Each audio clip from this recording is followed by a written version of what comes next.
December 17th, 1944. The Ardennes Forest.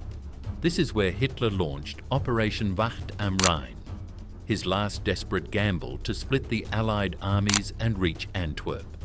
A winter offensive so massive it would become known as the Battle of the Bulge. But on this frozen morning near Hofen, Belgium, the men of the 99th Infantry Division, the Checkerboard Division, weren't thinking about grand strategy. They were thinking about survival. This is the story of what happened when one American soldier ran out of fragmentation grenades and decided to fight back with something the army had in abundance: garbage. Private First Class Jack Rourke was belly down in a hedgerow with an empty grenade pouch, a pocketful of C ration tins, and a problem no FM 5-31 field manual covered. The Germans were coming at night and he was out of the usual tools to stop them. Rourke was a scout with Company C, 395th Infantry Regiment, sharp-eyed, methodical, the kind of soldier who noticed patterns where others saw chaos. Back in Chicago, he'd been a truck mechanic for International Harvester, the kind who could tune an engine with whatever was lying on the workbench. Out here in Belgium, the bench was a busted ammo crate, and what they had plenty of were tin cans, C ration cans, peaches in syrup, meat and beans, coffee, mountains of them stacked behind every CP. The 99th had arrived on this sector short on everything that mattered tactically. M18 Claymore-style trip flares, gone by the second night of contact, Mk2 fragmentation grenades, scrounged down to maybe 3 per squad, heating fuel for the squad stoves, a cruel joke in temperatures dropping to 10-degree Umfrio. The ridge wind cut through every layer of wool and canvas, and the snow turned your fingers numb in minutes even inside GI wool gloves. So Rourke started with the immediate problem: warmth. He took 2 standard issue C ration cans, the 12-ounce variety, nested them together, punched ventilation holes with his combat knife, and created a pocket stove that could keep a 2-man foxhole livable on a spoonful of Coleman fuel or even melted candle wax. Word spread fast along the defensive line. Find Rourke, he'll make you a stove out of breakfast. Within 48 hours, half the company was running improvised tin can heaters. But warmth was the easy problem. The real threat came after dark, when the temperature dropped and visibility went to near zero. The 277, Volksgrenadier Division, had developed a night infiltration tactic that was bleeding the 99th dry. Slip a 10-man squad along a fence line under cover of darkness, cut field telephone wire with wire cutters, lob a few steel-hand granite 24 stick grenades into American positions, and vanish before the 105 mm artillery from the supporting field artillery battalions could get a firing solution. They'd hit the 99th's forward observation post twice in 2 nights. They'd severed the commo wire to a critical M157mm anti-tank gun position. They were good, disciplined, silent, lethal in close terrain. Rourke watched their routes through his M3 6x30 binoculars and identified the pattern. Same shallow ditch running north-south, same blind spot where Norwegian spruce trees grew in tight formation like prison bars. The Germans were using terrain masking and dead ground to approach within grenade range before the Americans could react. He needed an early warning system that could also bite back hard. The first line, when coffee cans became monsters, he built it from what he had on hand: a 50-foot length of communications wire, standard WWII TT field telephone wire, 2-conductor twisted pair, strung at shin height between a fence post and a frozen tree stump. Threaded along the wire at precise intervals. C ration tins hung on short loops of lighter commo wire, spaced exactly 18 inches apart, so that even a careful footfall would make them jingle against each other. Inside some cans he added small stones and bent 6-penny nails for extra acoustic signature. But scattered among the bells, carefully, deliberately, were 3 cans that weren't just alarms.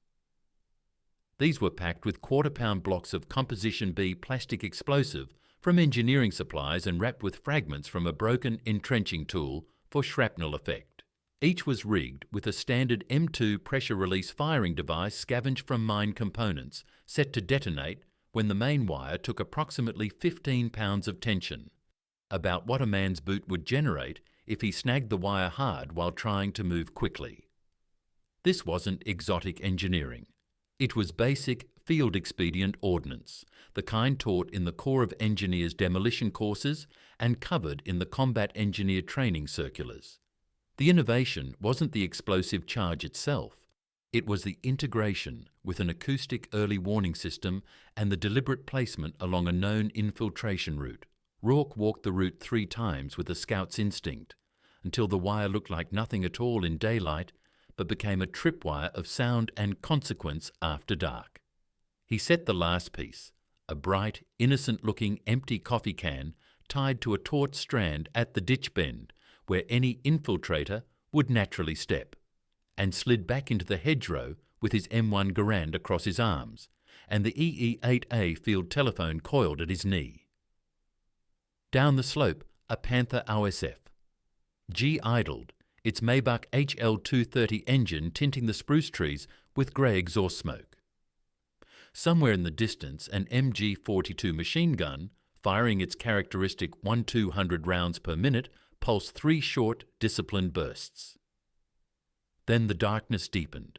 That's how you knew men were moving in it, boot on frozen ground, a muffled breath. The first tin made the softest sound, one note like a spoon tapping glass. Then 3 cans chimed together in sequence. Then a sudden clatter as a boot snagged the bright decoy can and yanked the main wire hard enough to announce to every American within 100 yards that something had gone very wrong for the Germans. The infiltration squad froze, a whispered curse in German, Scheisse. Another cautious step, trying to determine what they'd hit. The wire took the full load. The bell cans sang out their metallic warning, and the first hidden charge cracked the night open with a hard, flat percussion. Not a Hollywood fireball, a precise slap of Comp B and steel fragments that tore up the shallow ditch and turned whispering infiltrators into shapes desperately trying to orient themselves in the sudden chaos. 2 more charges snapped off in staggered sequence along the 50-foot line, quick stutters of detonation with serious bite. The Panther's engine revved in startled reflex. The MG-42 hammered blindly into the tree line, orange traces chewing through the canopy at head height. Rourke was already up on one knee, punching 2 fast M2 ball rounds from his Garand into the ditch, where a Stahlhelm glinted in the moonlight, then yelling the code word every rifleman on Elsenborn Ridge had been waiting for. Stand to. Behind him, the entire platoon came alive with practiced efficiency. One M1918A2 Browning automatic rifle opened up on the left flank, its bipod stabilized fire throwing a wall of 30-06 traces.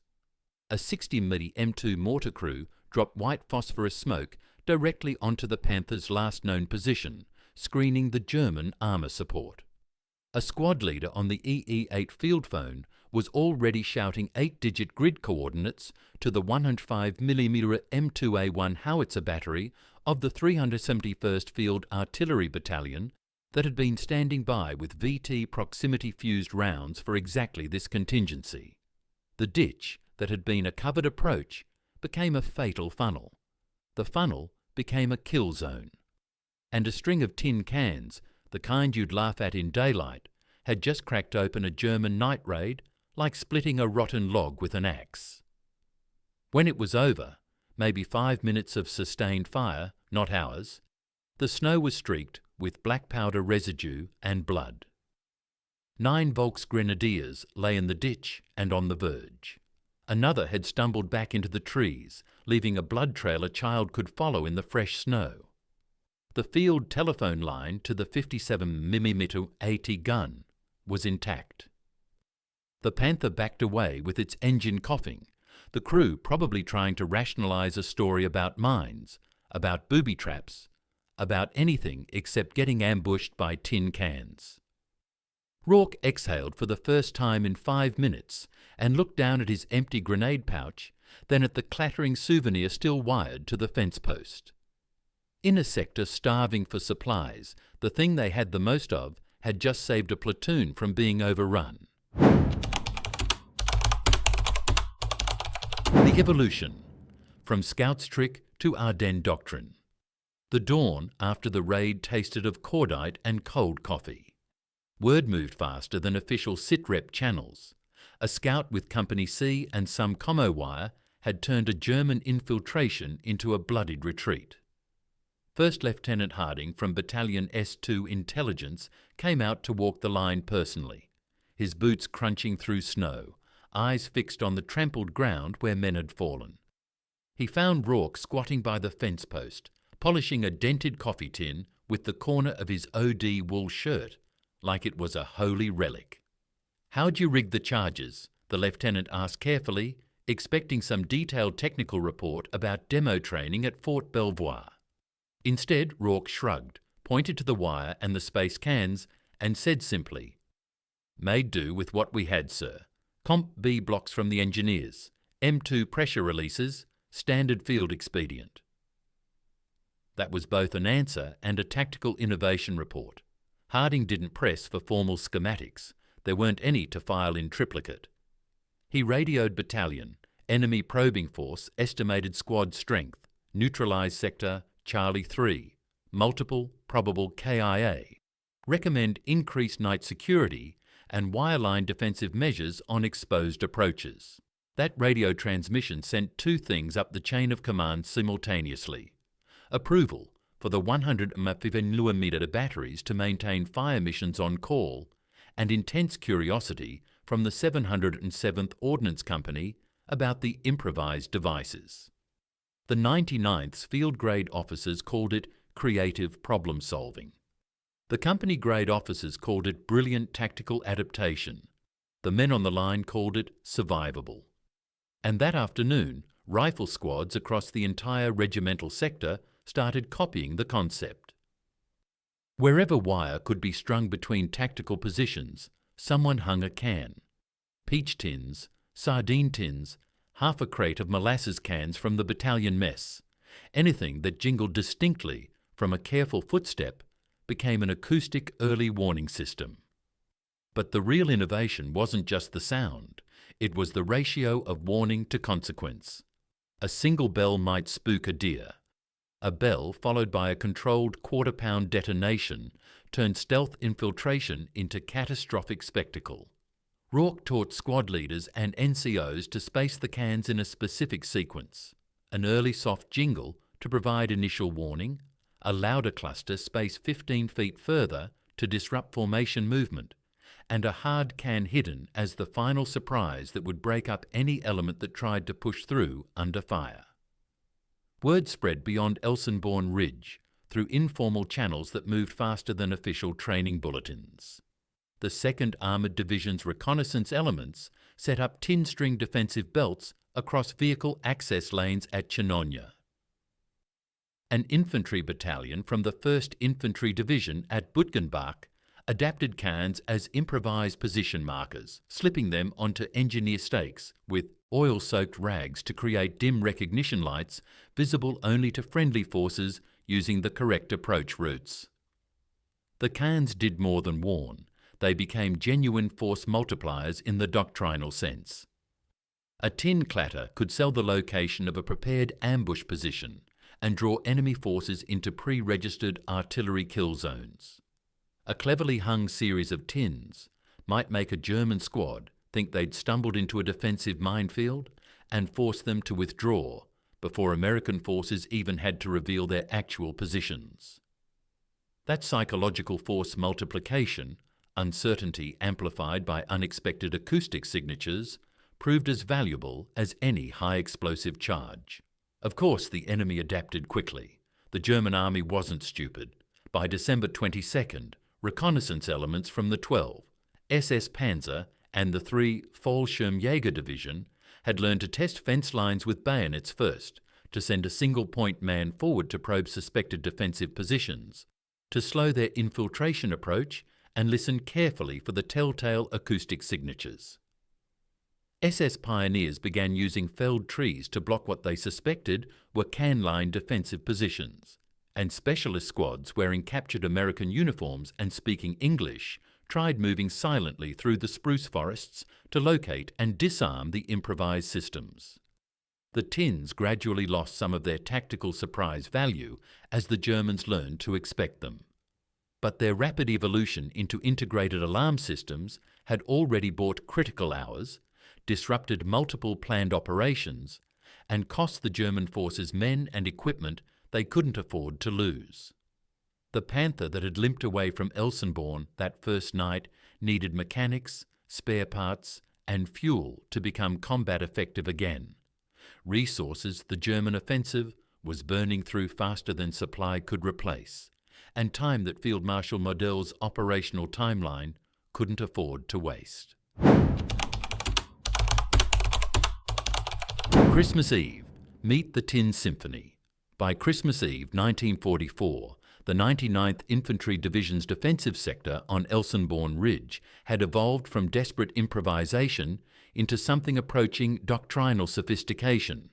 The entire ridgeline was ringed with layered defensive wire and acoustic sensors, a literal orchestra of rattling tin cans organised into 3 distinct defensive belts that never quite went silent.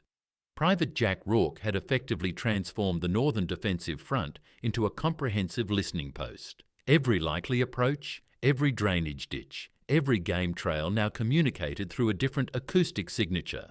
Short sardine tins for infantry movement detected at 25 to 50 yards.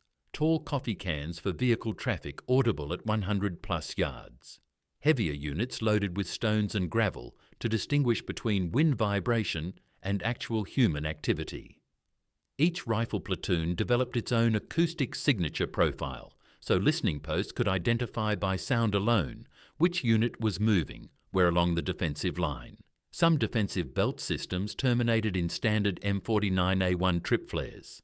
Others connected to M2 smoke pots for obscuration. A select few, the ones Rourke designated barkers, remained wired with composition B charges for close-range anti-personnel effect. They weren't designed primarily to kill, though they could. They were engineered to announce contact loudly enough to trigger immediate supporting fires from mortars and artillery. And they announced plenty. On the night of December 24th, a German raiding party, 12 veteran combat jumpers from the Elite 3, Fallschirmjäger Division, crept up a frozen draw approximately 800 metres north of Krinkelt. They'd been tasked with destroying an American forward observation post that had been calling in unnervingly accurate 105mm artillery fire on German assembly areas. Their orders were tactically straightforward: infiltrate silently through dead ground, destroy the OP with steel hand granite, exfiltrate before American reaction forces could respond. They wore white winter camouflage smocks over their jump uniforms, moved with disciplined noise discipline, and carried wire cutters specifically for dealing with field fortifications. These were veterans of Monte Cassino and the Gothic Line, professional soldiers who didn't leave obvious tracks. But Elsenborn Ridge wasn't the Italian mountains, and the Belgian snow wasn't forgiving to even experienced infiltrators. The Fallschirmjäger reached the first defensive belt of Rourke's layered system, a series of C-ration cans spaced between fence posts at intervals calculated to detect deliberate movement. The wind had died completely, which actually made acoustic detection more reliable. When the point man stepped through carefully, the cans barely made audible sound, just a soft metallic tick that might have gone unnoticed in other circumstances. But the second man in the patrol formation brushed against a tripwire, running 18 inches off the ground, activating a series of coffee tins filled with small stones. The resulting noise wasn't loud, but it was distinctly artificial and out of place in the frozen forest. Up on the defensive ridge, Rourke sat in his 2-man foxhole with his squad leader and the EE-8 field telephone.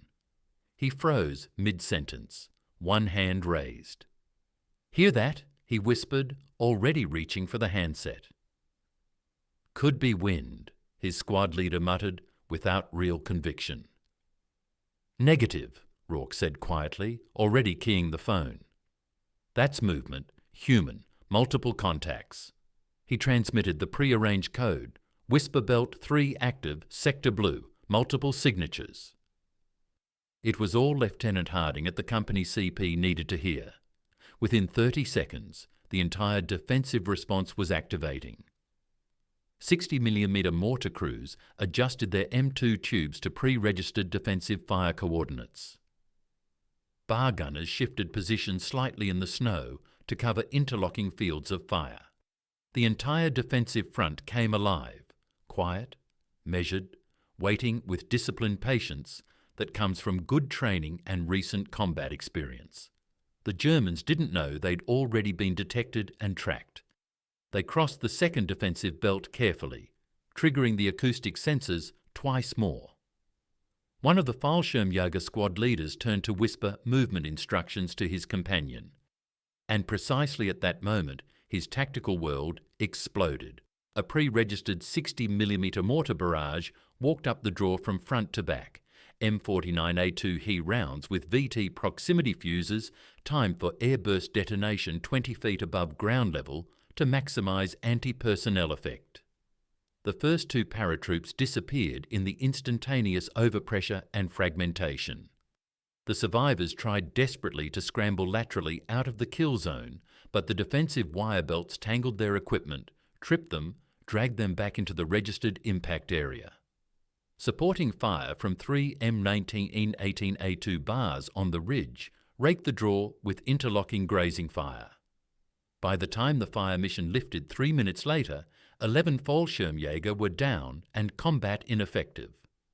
The 12th, bleeding from shrapnel wounds, his hearing damaged by blast overpressure, crawled back toward German lines through the snow, where he was recovered the next morning by a patrol from his parent unit, mumbling incoherently about bells ringing endlessly in the darkness.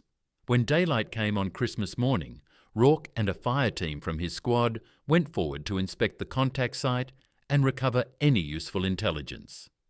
The snow was churned black with blood, powder residue and disturbed earth. Shredded white winter camouflage smocks hung from the defensive wire like ghosts marking the dead. Every tin can in the activated defensive belt had been bent, fragment perforated, or half buried in the frozen earth by blast effect. Rourke crouched down carefully, avoiding potential booby traps, and picked up one can with a clean hole punched through its centre by a fragment. He pocketed it quietly. "Souvenir," he said to his fire team, "remind me how we're still alive." By now, everyone in the division, from privates to the assistant division commander, knew who Jack Rourke was.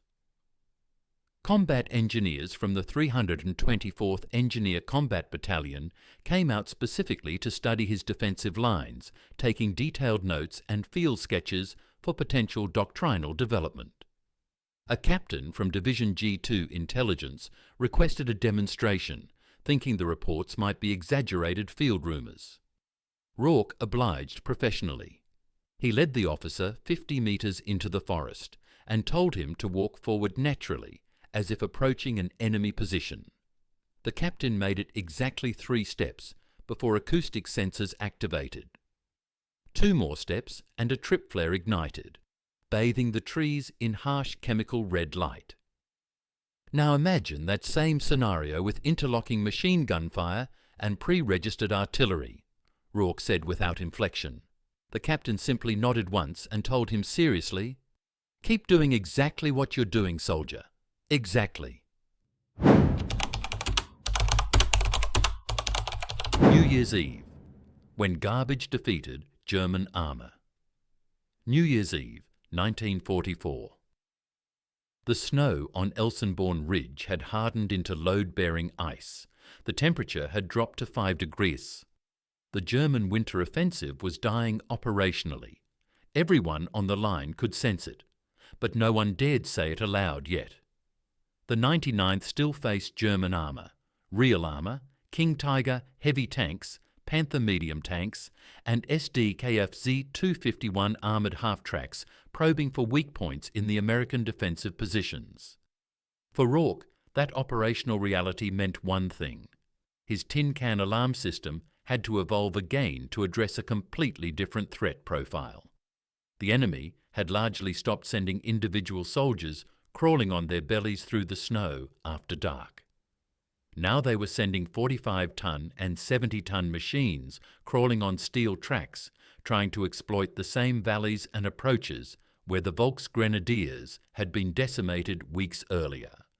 A simple acoustic jingle wasn't adequate anymore for detecting armoured vehicles. The cans had to create enough acoustic signature to wake artillery fire direction centres positioned miles behind the front lines and provide accurate enough early warning for effective engagement. He started with fundamental principles learned as a civilian mechanic. Combat engineers had already laid buried M15 anti-tank mines across the main approach roads, but German tank crews were adapting tactically, pushing felled trees ahead of their vehicles to detonate mines at safe standoff distance. Rorke thought smaller, cheaper, and more cleverly.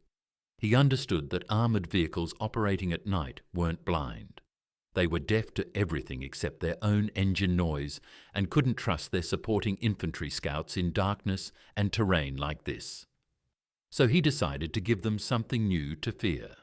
Acoustic announcement of their own approach, loud enough to trigger defensive response before they could achieve tactical surprise. Down the frozen slope near Bütgenbach, he established his next defensive line, engineered specifically for armoured vehicle detection rather than infantry. He ran field telephone wire across a narrow bridge approach, hanging the line with large coffee cans, each filled with pebbles and stones, and capped with bent spoon handles fashioned into crude, mechanical rattles. Then, at measured 50-metre intervals along the likely tank approach route, he positioned what he called seismic sensors, weighted cans positioned under a thin crust of snow and ice. When the ground vibrated from heavy vehicle movement transmitted through frozen earth, the cans would physically jump and clatter audibly at significant distance. It wasn't sophisticated physics or advanced engineering. It was desperate practical thinking meeting field expedient sensor development under combat conditions. By dusk, the engagement area was prepared. The cans hung motionless in the still, frigid air, frost gathering along their seams like crystalline warnings of what was coming. Rorke and his reinforced squad, 8 men from Company C including 2 combat engineers, took covered positions in a partially collapsed barn overlooking the bridge approach. Their mission was direct: detect, report, direct fires. At 2200 hours they heard it clearly, the deep, grinding rumble of Maybach HL-230 engines turning over. 2 Panther OSM G tanks and a half-track convoy moving north through darkness toward American positions. Rorke didn't move or make noise. He simply listened with trained attention as the lead tank moved onto the bridge approach. The structure groaned audibly under 45 tons of combat weight. The acoustic sensor cans rattled like chattering teeth, clearly audible 100 metres away in the cold air. The second Panther stopped abruptly. Its commander had definitely heard something wrong. He reversed the vehicle half a metre, confused and concerned by the unnatural noise. The rattling multiplied across the entire bridge as the cans responded to the backing movement and transmitted vibration. The Panther's tank commander opened his cupola hatch, listening intently to the darkness, trying to identify the threat. All he could hear was what the forest acoustics and his own tactical fear made him imagine. Metallic sounds from invisible sources suggesting prepared defences and possible ambush. His bow machine gunner opened fire blindly into the tree line with the hull-mounted MG-34, hoping to suppress whatever was generating the unnatural acoustic signature. That premature fire was exactly the signal Rorke needed. He grabbed the EE-8 field telephone and transmitted the pre-coordinated fire mission code, Steel Thunder, Steel Thunder. Target reference point, Green 7. Fire for effect. 90 seconds later, remarkably fast response time, a platoon of 6 M114 155 howitzers from the 405th Field Artillery Battalion began speaking with authority. The fire mission called for mixed loads, 3 rounds VT proximity fused airburst for anti-personnel effect, 3 rounds delayed fuse for structural demolition. The shells arrived in precise time sequence with textbook accuracy. The Panthers, caught halfway across the bridge with no room to manoeuvre laterally and minimal ability to reverse quickly, never had a tactical chance. The first airburst shell bracketed the lead tank with devastating fragmentation that killed or wounded the exposed commander. The second delayed fuse round slammed directly into the SDKFZ 251 half-track at the rear of the column, converting it instantly into burning wreckage that blocked the reverse route. The third shell burst directly over the bridge span itself, showering both Panthers with white-hot steel fragments. When the smoke finally cleared minutes later, the bridge crossing was completely blocked. 3 burning combat vehicles welded together into a single, impassable obstacle that would require specialized recovery equipment to clear. The tin cans, flattened and fire-blackened by blast overpressure, still dangled from the twisted bridge railings, clinking faintly in the superheated wind rising from the vehicle fires below. That sound, those fragile improvised tin cans made from garbage, had provided early warning of the German armoured approach soon enough to execute a successful fire mission that saved an entire rifle company from a surprise night armour assault. Later that night, when the wind shifted and the flames burned lower, Reich ventured out cautiously and recovered one of the scorched cans from the bridge wreckage. The paint had burned completely off from heat, but you could still read the words stamped into the metal: US Army rations, beans with pork. He held it up to the firelight and said dryly to his squad, "Guess beans beat Panthers tonight, boys." The legacy: from improvisation to infantry doctrine. By January 3, 1945, the 99th Infantry Division's after-action reports had formalized what the soldiers on the defensive line already knew instinctively from direct experience. Reich's acoustic defensive sensor system had successfully predicted and provided early warning for 3 separate armoured vehicle movements, 5 major infantry patrol infiltrations, and 2 supply column approaches before they could effectively engage American defensive positions. Combat engineers started systematically replicating his improvised designs across every critical defensive sector that needed holding against continued German pressure. Some used standard C ration cans, some used ammunition boxes, some used mess kits and canteen cups. The specific container type didn't matter tactically. The underlying operational concept worked reliably. Even German forces began to notice the pattern and adapt their infiltration tactics accordingly.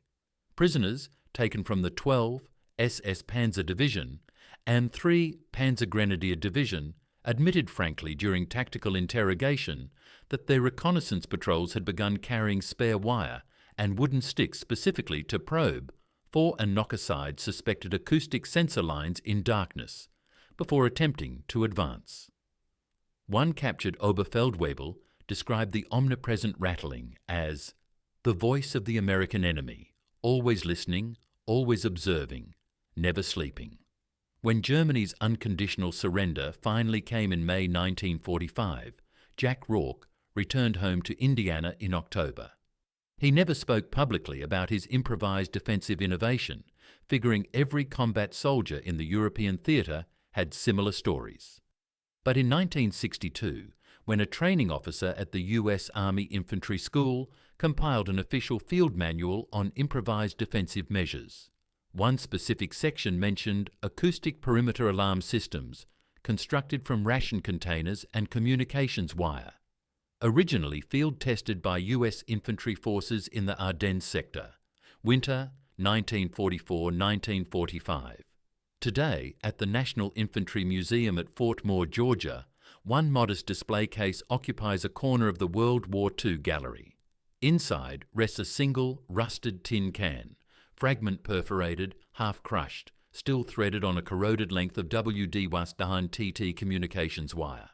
The accompanying placard reads simply, Improvised Perimeter Alarm System, 99th Infantry Division, Battle of the Bulge, 1944-1945. Field Innovation under Combat Condition. It doesn't mention Rourke's name specifically, but if you stand close enough and listen carefully in the museum's quiet, you can almost hear it. That faint, characteristic metallic sound that once meant the absolute difference between life and death in the frozen darkness of the Ardennes. That distinctive sound became his enduring legacy. Not a formal medal or newspaper headline, just the persistent echo of an idea that sounded absurd, but worked when nothing else would. Because ultimately, that's what combat so often came down to. Not always the biggest guns or thickest armour, but the practical mind that looked at a pile of garbage and thought, maybe this can save us. And sometimes, against all odds, it did.